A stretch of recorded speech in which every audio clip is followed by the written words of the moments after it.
I was once told the story of a young girl. She went to school, had plenty of friends, and loved going to the movies on the weekend, like any normal 13-year-old girl would. 5 years later, she graduates high school, and still nothing seemed different. But none of her family and friends knew what she was really dealing with. She was a victim of sexual abuse daily when she got home from school. For 5 years, she suffered alone and silently, too ashamed and embarrassed to dare tell anyone. Finally, after 5 years, she had reached her breaking point and confided in someone. After that, her life changed for the better. Everyone faces problems that they choose not to talk about, but not talking can be the difference between a life filled with happiness or one filled with misery. And after listening to my speech, my audience will help to prevent rape and abuse in America. I found a few reputable sources that gave me information to share with you all. RAIN.org, which stands for Rape, Abuse, Incest National Network, provides statistics and facts on rape, how to prevent it, and what you can do to get help. Rape and abuse is happening every day in America, and I will describe to you the problem of rape and what could possibly be the start to a solution. But what is rape, you may ask? It is described as the crime of forcing another person to submit to sexual acts, especially intercourse.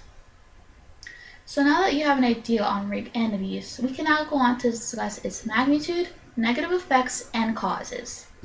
Issues such as these should always be taken seriously. They definitely come with serious baggage that most people just don't understand.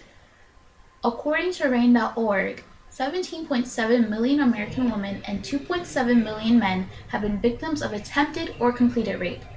There have been stories where an 85-year-old woman was physically and sexually assaulted in her own home. And there have also been incidents where a 2-year-old baby was abused.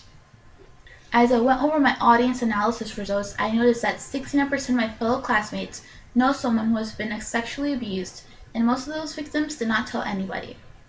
Therefore, you can clearly see that rape has no predetermined victim, age, or race. Negative effects of these can include the way you feel about yourself and your body, your emotions, relationships, self-confidence, and your sexuality. Rape victims oftentimes think that if someone finds out what has happened to them, they will be looked at differently. According to abuseandassault.com, victims are 6 times more likely to suffer from post-traumatic stress disorder, also known as PTSD. When suffering from this, anything can recall them and put them back into that place. A scent, an item of clothing, or a place reminding them of the incident or attacker can cause abrupt feelings of anxiety or blackouts. These victims feel embarrassed, ashamed, and put the blame on themselves. While confiding in no one may make them feel normal on the outside, they are constantly eaten alive on the inside. This is what often leads to depression and, in extreme cases, suicide. Unfortunately, with circumstances such as this, there is yet to be found an actual cause of why people commit these crimes. But there are some theories such as abusers who are emotionally immature and may have been a victim once themselves who never got the help they needed. But as noted by RAIN.org, approximately 2/3 of rape are committed by someone known to the victim. This can be a family member, teacher, friend, you name it. The average age of a rapist is known to be 31 years old. And in 2011, RAIN.org stated that 11% of rapes involve the use of a weapon.